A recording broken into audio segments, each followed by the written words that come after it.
Okay. But make sure that you look through, and you turn that in. So that's due by the 22nd, which is like the Thursday right before the term ends. And you can just upload your Google Doc. You can there's like a little Google Drive button, and you can scroll through and find your document and turn it in.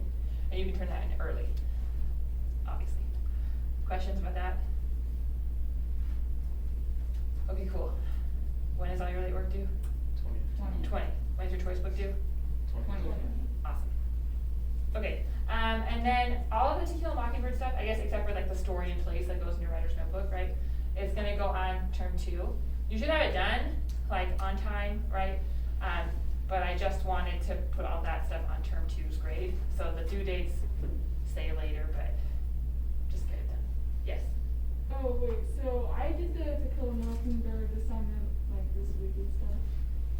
But so that's not going on this term's grade? I just decided to move it to term 2 because I knew I was gonna have some yahoos next week and got confused because I didn't see them because of fall break. And so for you guys, it doesn't make sense why anyone wouldn't get their work done because I've seen you, but like the other 2 classes I will not see, and so they will be maybe confused. So it's good that you did it because we're gonna talk about it today and we're gonna move on, but you can upload it still by the 26th and then we'll go on that term's grade. So good job. Okay, so today we're gonna start our quarters 2 writer's notebook. So there's either a link in the overview or just in that module, there's a link to that. So now, don't delete your first one, okay? Because there are helpful notes in that you will want to use, like if we're writing an essay, again, which we will, you could look back and get feedback on that. So don't just like be like, done, delete, okay, keep it. But now you're gonna open another one just so that I can grade that one at the end of term 2, okay? I have even labeled your first entry for you, so that's helpful. We're gonna take some brief notes, then we're gonna talk about To Kill a Mockingbird, and then you're gonna be able to work and stuff, so that's excellent. Okay, so I have 3 pictures for you. Picture numero uno, a hand doing this. Picture of number dos, the American flag waving majestically in the wind. Picture numero tres, the handicap symbol. What do these all have in common? They have white in them, okay, they have America, maybe, they're all found in America. I'm pretty sure. They're all symbols! I probably shouldn't have titled this symbols if I wanted that to be a secret! Okay, thinking about these, what does this symbolize? 2. Peace! Not 2. Peace! 2 hamburgers. I mean, I guess sort of 2, but mostly peace. Okay, what does this symbolize? America. America, the great. What does it symbolize? Most people don't know. The handicap indicator. So like you can't park there unless you have that symbol on your car, right? Or this is like the ramps. Okay, so each of these represent something, but is this peace? No, if I was like, now you have peace. No, you could still be very angry. And in fact, you could use the peace symbol to poke someone in their eyeballs, which would be anti-peace. What's this? Have you done that with little kids? They're like, gosh, look, if you go like this, you can't get poked. Do it to you. And then they go like this, and their hand is shorter, so you're like, I have some really mean people in my life. Anyway, don't hurt anyone. Okay, flag represents what? America. But is it America? No. That would be very difficult for all of us to live on that flag. We can try. We could try. We would all get the Rona. That would be bad. Okay. Is this someone with a disability? No, it's just a kind of bad picture, right? And most people with disabilities are not going around in wheelchairs even, right? But it's just like a symbol for that. So definition, write this down. A symbol is a concrete representation of an abstract idea or concept.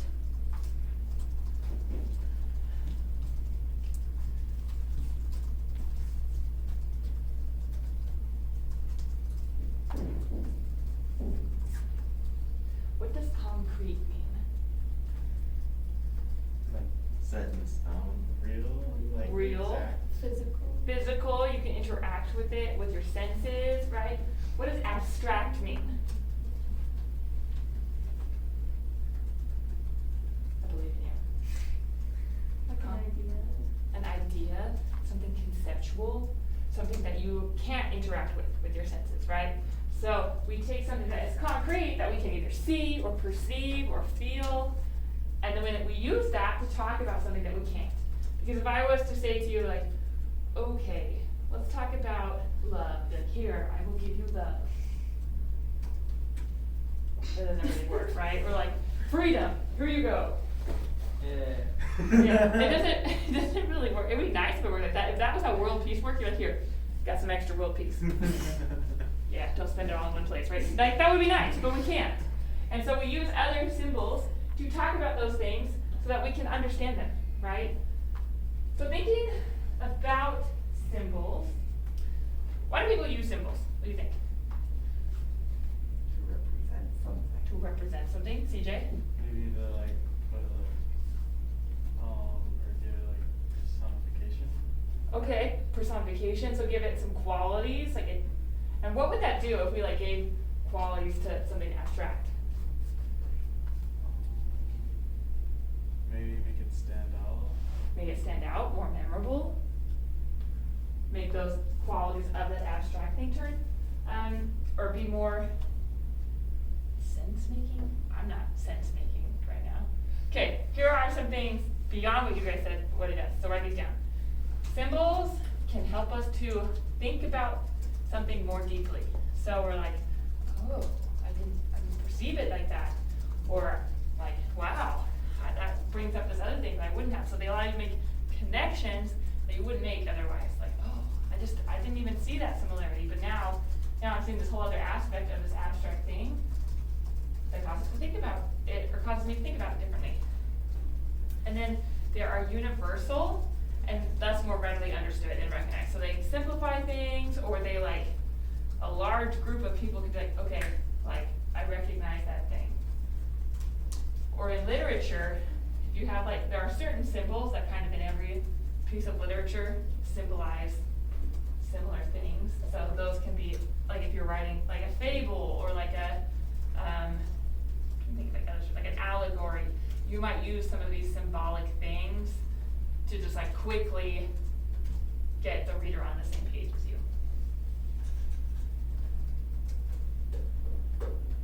We good? Okay, so then in literature, authors use symbols, and if you can find the symbols, that's lovely, but that's not as cool as knowing why they're being used, right?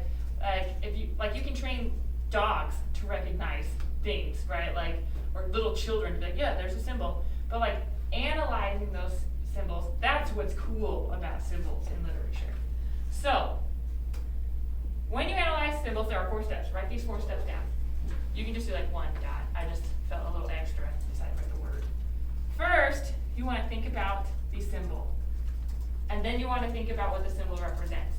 Sometimes those 2 steps are kind of happening simultaneously, like they're like, this is like this, right? And then you've got both right there.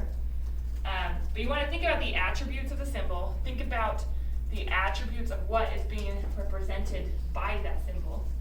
And then, third, you want to talk about how that symbol is like the thing it is symbolizing. So draw some comparisons. And then the cool part, 4th, why would the author use that symbol? What is the purpose of that symbol? Why is that an effective symbol? What are they wanting you to get from that? Why use that symbol instead of a different symbol?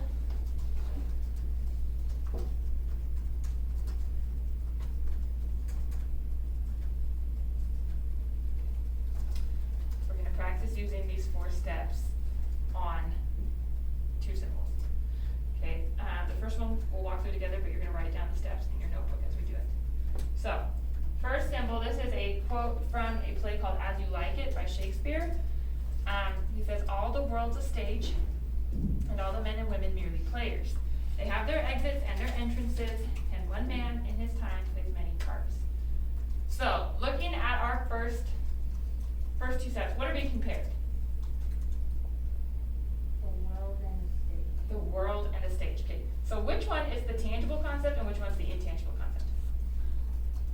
can you touch and is concrete and what is abstract? You can The touch, stage is. I can touch the stage, right, like that's something I can interact with, and the world, that's kind of more conceptual, it's like this whole big thing, right? Okay, and more than that, it goes on and on, as men and women are merely players, so what kind of other intangible concept is it talking about here? Maybe that's a bad question, but. Basically life, like mortality, right, and it's being compared to a play. So, our symbol for number 1 is a play or a stage, actresses and actors, I can't talk, actors and actresses. Those are all symbols that are then being used to represent the world, life, the people in the world, okay? Yes, you're writing this down. Okay, so, what are some attributes of a stage or of a play? the lights, There's the lighting, right? curtain, Curtains, what else? The audience. The audience, okay, good, what else? the backstage. There's a backstage. What else should we know about plays? Usually The story. there's like audio Story. stuff that they're working with. Okay, yeah, usually they're saying something or some sort of audio. Oh, they got like There's mic or props. something. There's props, Costume, costumes, Stairs to the stage. okay, yeah. There's a script, I don't know, there's lots of things. Backdoor to the stage. Yes. Okay, so then what are some attributes of the world or of life? people, There's people, It's rough. it's rough, uh, it's big, there's a lot of people. Okay, so then thinking about number 3, how are they alike? there's people. There's people involved, good, that's a good comment. What else? Their places. Yes. It's kind of telling a story, like the play is telling a story, each person is in their own story. Okay, good. There's like this timeline of events that come together in a single story. Good. What else?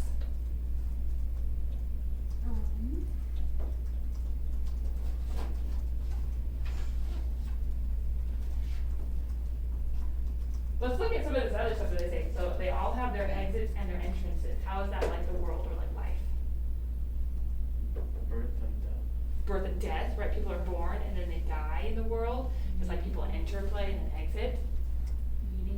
Meeting new people, and a less morbid note, right? Like some people, you have friends for like a season and then they move or something, and so meeting new people, okay? One man in his time plays many parts, what does that mean?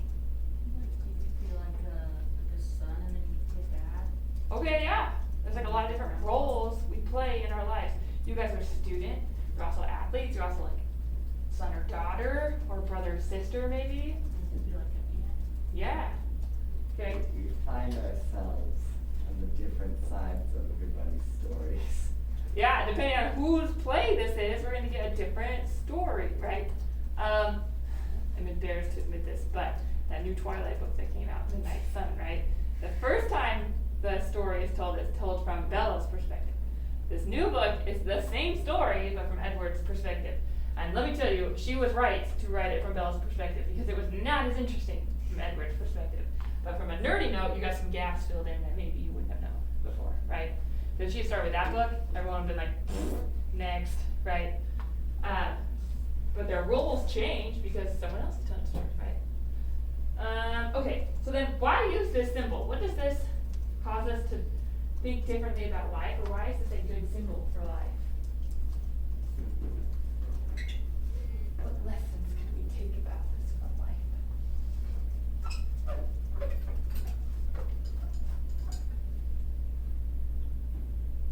You have like a semi-hand go for CJ. No, I was thinking. Oh, that's just your thinking face. Very nice. I think it was a little combination, but I wasn't sure. Okay. Tell your neighbor what you think, why this is a good symbol for life, or what this teaches us about life. Go. Speak to someone. You can move this way.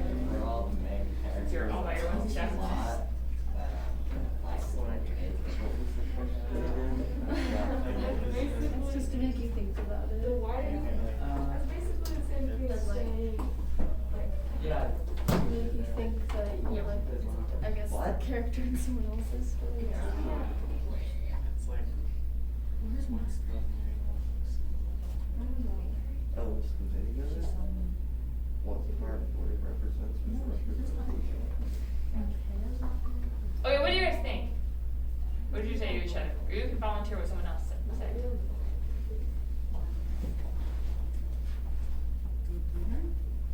What does this teach us about life? Tell me what you said. Be brave. I said I forgot the question. Okay, that's fair. Yes. Well, it's kind of like the first one, like the last question, kind of just like, how does it represent it? So I feel like you could just say like the same thing, like, it's a good symbol because like there's a lot of people and in life and like they're all have their own story, like. Okay. And in play, there's lots of people too. So maybe think about like everyone has their own story. They've all got kind of their own play. How do I fit into their story? It's kind of interesting to think about. Like, what if I wasn't the main character in the story? Because like we're all kind of like the main. We should be the main character like in our life. If you're not, you need to fix that and like act and be a active part of your life, right? But like think about like, oh, how do I play into their life? Wait, how are you not an active part of your own life? Well, like some people are like just kind of going with the wind, right? They're not really making a lot of choices. Things are just like happening to them, right? It's like those students that have, they're like, oh, yeah, I just didn't do my assignments. And they're like basically just like experiencing life and not like, they're not like making any active choices to like better their life or learn or to like do things. They're just playing video games all day, which is hardly an active part. I mean, sort of, whatever. Anyway, soapbox, I'm off. Someone in one of my other classes kind of going like that. Everyone's got their own story, right? Or everyone is part of our story. So it shows the interconnectedness of people, right? And in life. Someone else said a play starts and then it ends. And kind of, I mean, they said it was morbid. I don't think it's super morbid, but like, that there is a finite period of life, right? You're only gonna be on that stage for so long. So what are you gonna do with that role? Are you gonna be a supporting role, a little baby role? Or are you gonna like, you're gonna come out and like, you know, be the main person, right?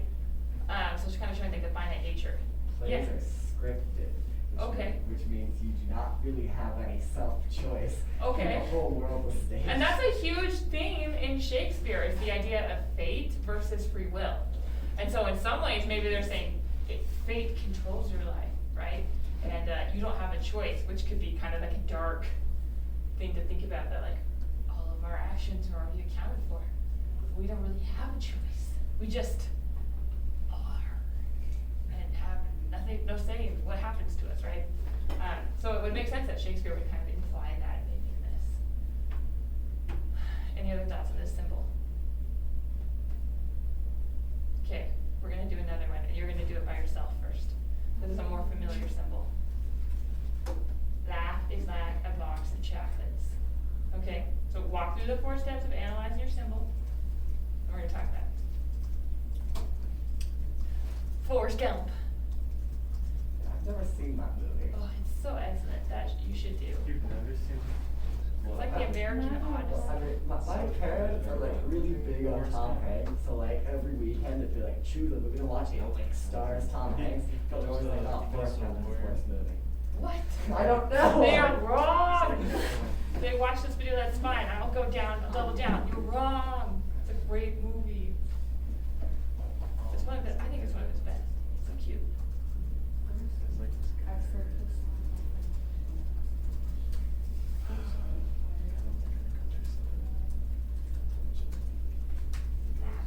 A bunch of chocolates eating it.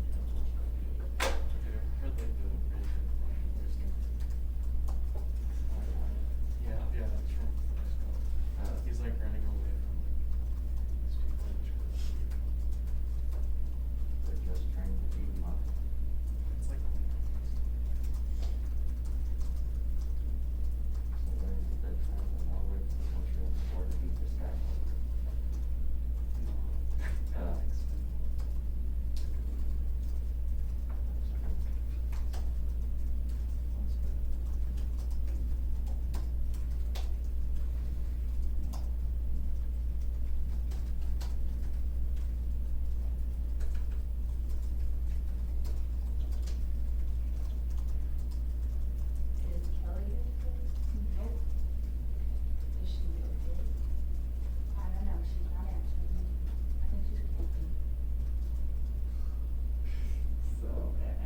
was some not one? Okay.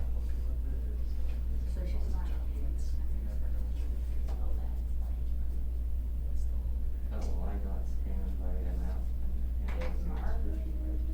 Nope, and neither is Kaya. Yeah, I saw that, but she's already marked, but it's weird because she and her mother came in yesterday to say hi, and then not here today. You think they would have mentioned Kaya? No, Margaret. Whatever. I'm just a teacher, it doesn't matter. This tiny part to play in life.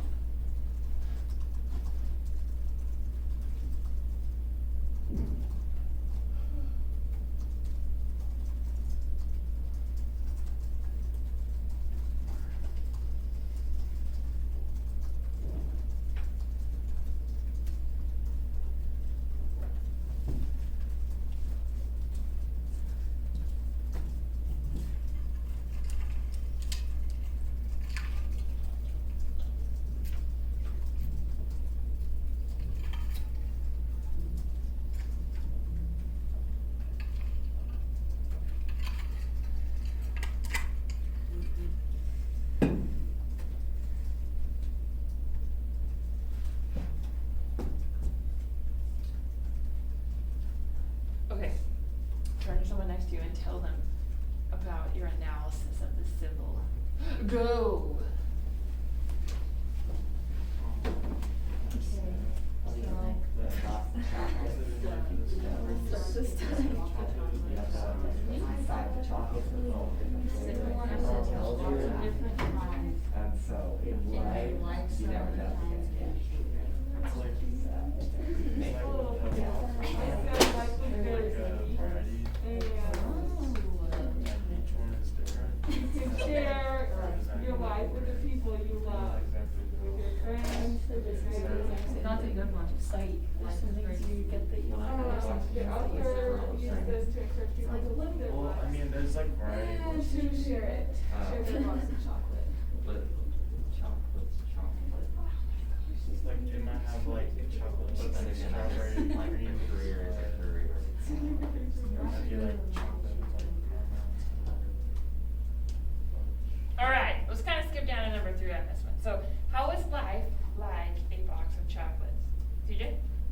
well, like, even like the rest of the flavors, which is, so it's like, life is like a box of chocolates, you never know what you're gonna get. Uh-huh. So it's kind of like, the box of chocolates is like a mystery in life, like, you could like say like assorted chocolates. Yeah. It might be like chocolate with caramel, or chocolate with like strawberry. It's kind of like life, you don't know what like turn of events is gonna happen. What's inside that chocolate? Yeah. You have to bite it, or like you can break Unless you it by like your read fingers, the but back that's of the awkward. chocolate box. Yeah, except they're all chocolate bites, so that's nice. Nay? Wait, oh, sorry. I get Annie. Sorry. I didn't know the last part of that phrase. Well, I said, life is sweet like chocolate, and you can share it with the people you love. Oh, I like that. That's nice. You can share little pieces of yourself and your sweetness. Okay, what else? How else is life? I went with the first phrase and I just said it isn't, It isn't? because life is not really like a box of chocolates. Well, in my experience, the only box of chocolates I've received were all the same. So. You need to go to Consider Skin yourself Candy lucky. over the break and get It is yourself a box of different chocolates traumatic. and experience It's the best. eating So different chocolates. Like you want one filling and then you get like Also, a I peanut prefer butter. real food. Like, But there's why? Candy. There's also that one chocolate that like, it's like, ew, I don't want that one. Okay, yeah, The like one why with did the they even make that peanuts in it. chocolate? Yeah, it's like, Yeah. why did they put that in there? Nobody's gonna eat that. Like mint. But chocolate. someone's gotta be eating it, or they're just taking this quote too literally and they're like, we need to make life Mint flavored Oreos. chocolates. And And not all of them will be good, right? No quote has ever run more true. Ugh. There was this one about like, I think they related it to like dating. It was like life like a box of chocolate, or like dating is like a box of chocolates. You buy it into some and put them back or something. Anyway, I hope you're not biting people when you see it. Anyway, okay. Why is this a good symbol, or why is this effective? What does it teach us about life? So we kind of got at some of that, but, and then thinking about Forrest Gump and that movie and that character, why would this be a good symbol for him specifically? Is the money, or, no, not the money, is the movie comedic? There are some funny things in it. Yes, I said it's for comedic purposes, and I had no idea if that was true or not, but I think that might be a thing. Okay, so sometimes it's for comedic, to make us laugh, to make us chuckle. Who has seen this movie? What is Forrest What? like? How? I don't know, they're sad. He's So what? he's, That's his name. Yeah, his name is Forrest Gump. Yeah. Interesting. The title of the movie. He's like, kind of like, funny, cause he's not like super like intelligent. Yeah. So he kind of has his own thing, 1994. and then, he's good at running. And then I know he went to, I think he got drafted to war. Yeah. So that's kind of like with the box of chocolates, it's like an unexpected turn that he had to make. Yeah. I know he's really friendly. He was friends with Bubba. He's friends with Bubba. So he's super friendly. He has a lot of really interesting experiences, right? At one point, he becomes like the ping pong champion. Oh, yeah. And which is crazy. He starts running. He runs across the entire United States and like starts this movement. Yeah. He goes to war. He is recognized by like the president. He ends up at like the Martin Luther King Jr. speech. Kind of like there's this moment with him and his girl Jenny. She Oh, yeah. runs through this. Like there's a lot of stuff. It's kind of like an American Odyssey. This is shit, right? It's not real. No, it's fake. But it is very good, and his IQ, it says in the beginning, is lower than most kids. Okay, so like he's not necessarily smart, but he's so cheerful and happy, and so his mom tells him this. He goes, "Mom must always say, life is like a box of chocolates. You never know what you're gonna get." And this would be a good symbol because it's cheery, right? It's not like life is like a box of nails. You're gonna get stabbed and put your hand in there, right? Like it's a cheery one. It's happy. It's a positive way of looking at life. It's also simple, right? Most of us, I guess, except for Marcellus over here, have had a box of chocolates and can say like, okay, this is a simple thing, trying different chocolates, not knowing what is inside that chocolatey goodness, to compare to life, which is a complex and confusing thing, right?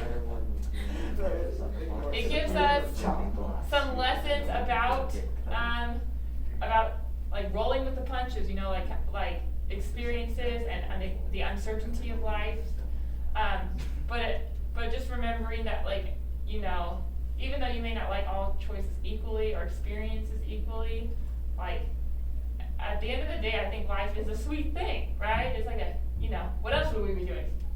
Also, this I don't know, movie right? came out in 1994. Hey, I what? think that's why most of us haven't seen it. It's Well, a- I'm sad for you. Have you seen Star Wars? Yeah, that came out Yeah, in the 70s. I'd say that the majority of movies you probably should have seen came out at least before 1994. Yeah, they don't even make it. Just kidding. Sort of. True. So they don't do anything right now. They just It's released a pretty like like big movie. I'm surprised. Nothing else. You know, you guys need to go home and ask your parents if you can watch like Forrest Gump. Just if they say it's crappy, they're wrong. 90% of movies nowadays. They're like, oh, you don't need to see Forrest Gump. It's not very Like that's good. that's like classic. Forrest Now, Gump. let's watch like I'm some different actually Tom pretty Hanks sad for you. Okay, so some of the things this teaches us about life, you know, rolling with the punches. Some people said like, one person said, well, I mean, most people don't just sit there and eat the whole box of chocolates. I'm like, clearly you have not been as depressed in your life as I have at times become, because I have done that. And but at the same time, like you can take as many experiences as you want, like eat the whole thing up. Maybe you're more like selective about the experience you have. Chocolates are limited. They're limited, so you will die eventually. You will eventually Your life experience. is awful. People like different chocolates. There's got to be someone out there who digs that strawberry one, right? Otherwise, why are they making it? Strawberry is just okay. It's not good in chocolate. It's not. It's just not. And but someone's gotta like it, or maybe old people just don't notice that it tastes terrible anymore, right? But like, That's, yeah. so maybe there are different experiences out there, and they're going to appeal to other people more than they will to you. Or maybe you should just remember it's all coated in chocolate, so get over yourself. I don't know, whatever. Okay. It teaches us more about life than just saying life is uncertain. You're like, well, yes, but this gives us more flavor. It goes with what's going in the book. I guess a movie in this case. Okay. Questions about symbols. Okay, so there's going to be symbols in To Kill a Mockingbird, which is why I went over this. And so I wanted you to have kind of a basic understanding of symbols and how to break them down before we come to them in the book, so that you can start doing that as you're reading. So let's talk about your reading from last week, the first part. Oh, and in case you didn't hear, we're staying phase 1. And so I just took off the phase 2 confusing schedule, so just here's your schedule. It's still the same link, but I deleted the second phase 2 one. Wait, what? So originally I had a phase 1 and a phase 2 reading schedule, but then I deleted the phase 2 one because we Aren't you needed. supposed to see something? Wait, Sorry. when are we actually going to phase 2 though? Who knows? Cause this is I don't getting understand kind why they of changed sad their mind. that They're it's in the taking same this long. position as they were I know, it's last literally time. It's all the BYU students. I think they keep being hopeful that things will calm down, but BYU is completely skewing the whole valley's like numbers. I actually looked online last night, and there were like 400 cases at BYU alone, and like on those days we had like maybe 1,200 cases in the state, right? So like from one little tiny campus, like a third of the 400 in cases. one day. A third Yeah. of the entire COVID cases came from a little spot in Pro. Yeah. Yes. Yeah, I My can see sister's why. one of those 400. Yeah. All my cousins. May she rest in peace. Just kidding. They're gonna be fine, but it's kind of, it's difficult to make decisions to then say, okay, that's fine, because if I have all of my students, we won't be able to social distance in here. Like, there's just no way I can keep you all 6 feet apart. Well, Yeah. at least the fact that they're college students and probably don't live with their parents or grandparents. Here's the problem though, they no. run all of the businesses in Provo, right? So Wait, if you all go of out those to run the eat, you are businesses? probably gonna run into a BYU No student. workers. So. Oh, yeah. You that's- know, like you go to, and hopefully they're doing things that are safe, but you go to a park, it's gonna be full of college kids because it's free and they're poor, right? So they're out at the parks and, so they just gotta be careful. I wish we were moving to phase 2, cause that would be nice, I get to see you like twice, but I don't get to make those choices, so. Anyway, you're reading from last time, you had 3 questions you were looking at. The first one had to do with race. So if you don't remember your answers to those questions, just pull them up really quick so you can look over them. But what did you notice about race so far in this section?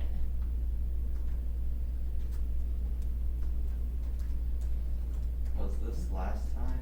Yep. Oh, I wasn't here. Well, when you're not here, you guys still do stuff online, right? Oh. So the modules are still up. There's a video of class. Notes. There is a video?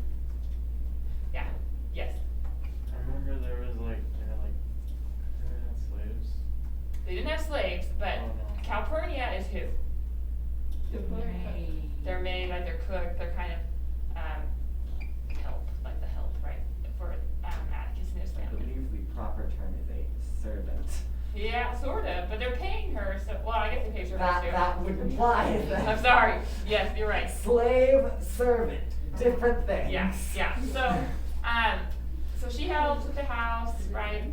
So she comes up, anything else you noticed in this section? Yeah, There's just a lot of small, like, little comments that they'll say, where like, no one even questions the fact that they act like, they say like colored folk, and they act like they're just totally different, like species than themselves, and they'll say like little things and little comments that just kinda like slip by. that Yeah. are very racist. so did anyone think of, like, of any specific times where they do that? Yes. When they were talking about Boo Ridley or Ridley, what's his name? Bradley.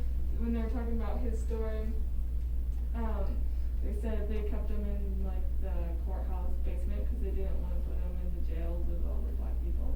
Yeah, which is What's that? pretty terrible, right? What else? they're both criminals if they're in the jailhouse, but apparently there's levels, right? Anyone else remember? A lot of racial slurs. Lots of racial slurs, right? They talk about when they run past, like, when they're talking about the Bradley house, they're like black people will walk on the other side, implying that they're a superstitious type of people, or that they're less in some way. So a lot of these just little asides, and I think that they're being said not because they're actually trying to be mean, right? Like, they're not like actively like trying to tear these people down, but it's so implicit in what they're doing every day that it just doesn't seem weird to them anymore. So there'll be a lot more references to race in this next section again, and some of them will be more what we call explicit, where it's like, okay, it's like being specifically mentioned and talked about, and then more of this implicit stuff where it's just like part of their vernacular, where they're like, oh, you sound like you're superstitious like a black person, or that sounds like a black person story, like, which are super not okay, right? Definitely racist, but a little bit more subtle, if that makes sense. Okay? Anything else you want to say about race? Okay. Boo Radley. Tell me about Boo. What's he like?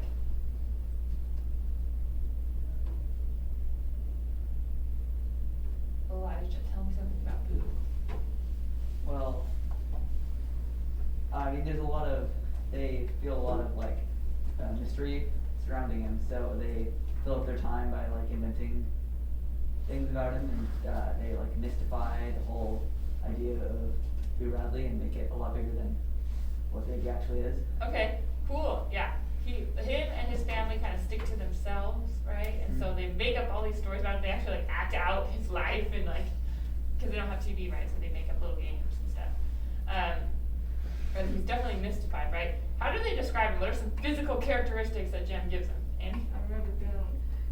Jem said Boo was about 6.5 feet tall, judging from his tracks. He dined on raw squirrels and any cats he could catch. That's why his hands were blood-stained. If you ate any raw animals, if you ate any raw animals, you could never wash the blood off. There was a long, jagged scar that ran across his face. What teeth he had were yellow and rotten. His eyes popped out, and he drooled most of the time. That is like an excellent description, right? Wait, 6.5 feet, does that mean 6'6" or 6? Yeah, 6'6". 0.5.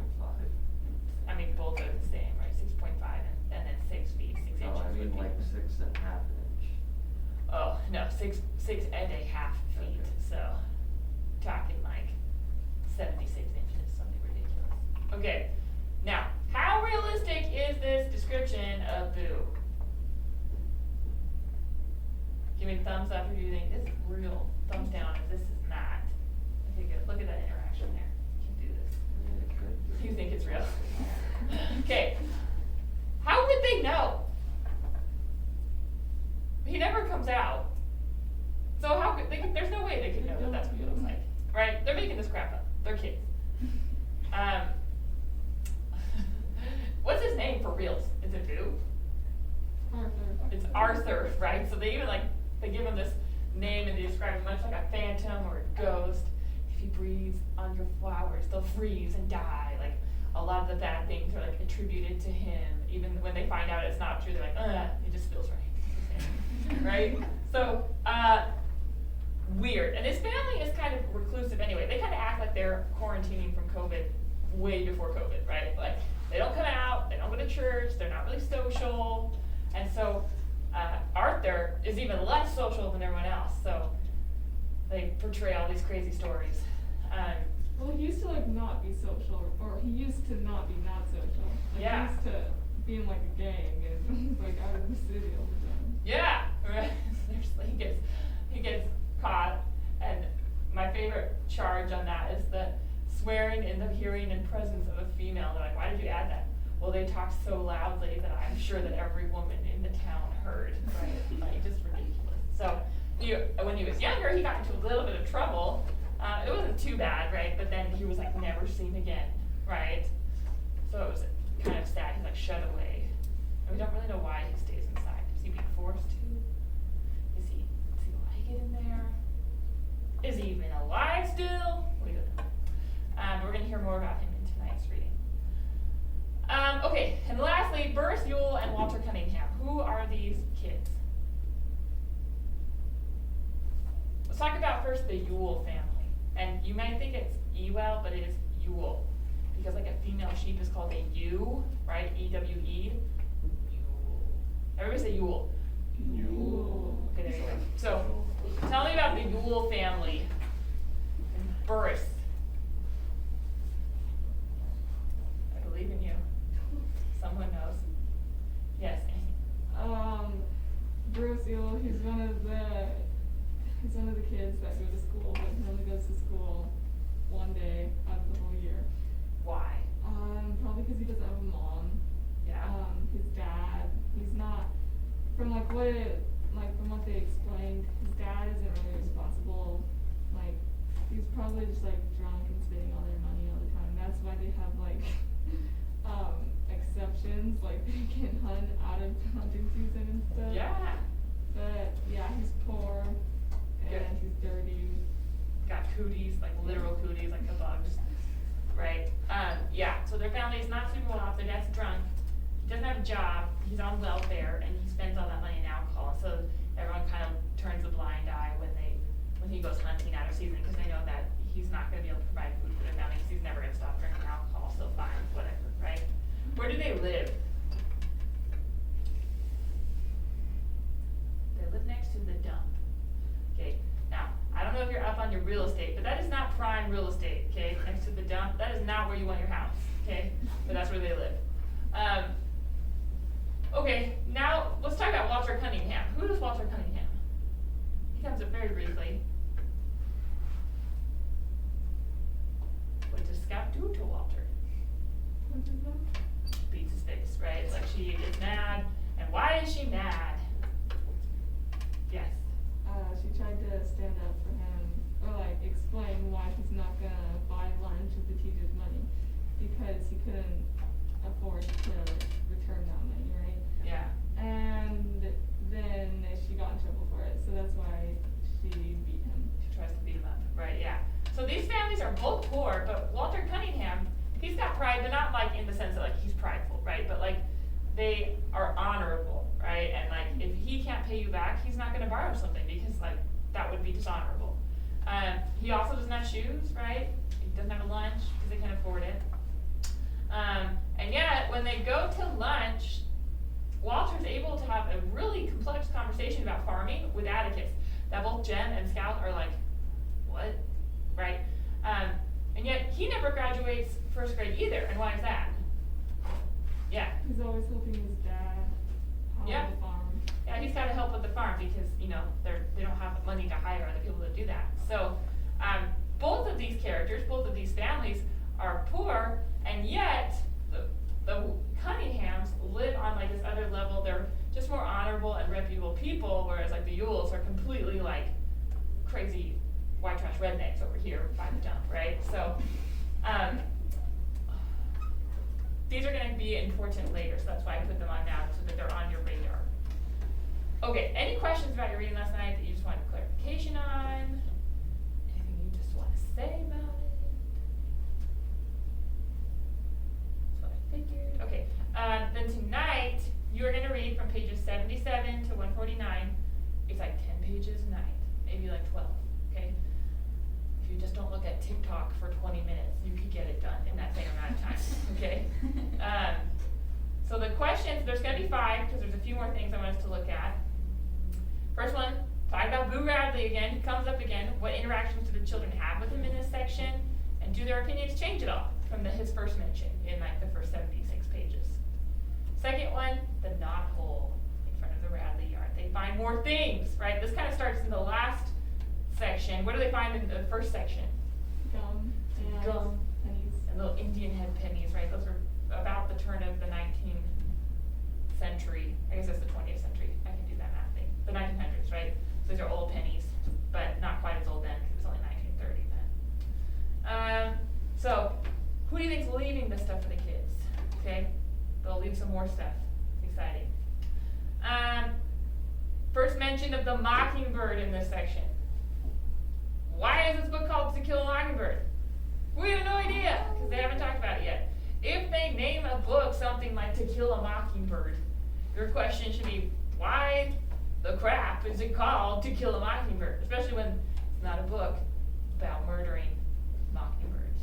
Some people, when they're talking about this book, they're like, oh, I love How to Kill a Mockingbird. I'm like, that's not what this book is called. It's not How to Kill a Mockingbird. Okay, so they're gonna mention it. They only mentioned it like twice in like the whole book. And when you look at what Atticus says about mockingbirds, and then ponder on why you think this book is called that, okay? And then we'll talk about it again when it comes up again. Racism, again, looking at both what is said explicitly or stated like openly about race, and then what is more implicit, like those references we talked about before, how just like in their everyday conversations, there seem to be these like racist things that they throw in there, okay? And then finally, spoiler alert, Tim Johnson dies. But you don't know who that is, so it's not super sad. It seems like such a random story in the midst of this story, but it will become symbolic, hence the lesson of symbols, later. So I want you to describe Tim Johnson and the situation surrounding his death. What are attitudes towards those watching Tim? How does he die? How do they describe Tim? Remember that these are 100 plus words, okay? But this one is probably like 50 or 60 words, so they're not super long. You guys write texts that are longer, so I'm not that worried. Okay. Questions about your homework for the week? This will also go on your term 2 grade, but do not procrastinate it because then you'll fall behind in that. It's just not how you want to start term 2. Yeah. Especially now with term 1. Yeah, that's just, do yourself a favor. I like to say, I'm doing my future self a solid, okay? Future self, this is my gift to you. Past self is gonna do some stuff. And then I'm always like, oh, I love my past self. Or when I don't do stuff like dishes, I'm like, ugh, I have no spoons, curse my past self, right? So, do your future self It'd be a funny if solid. there was an entire movie dedicated to that. That would be funny. Maybe you should write it one day. But then you can like give me credit, like, to my wonderful English teacher. Yes. There's this one like, I like anime.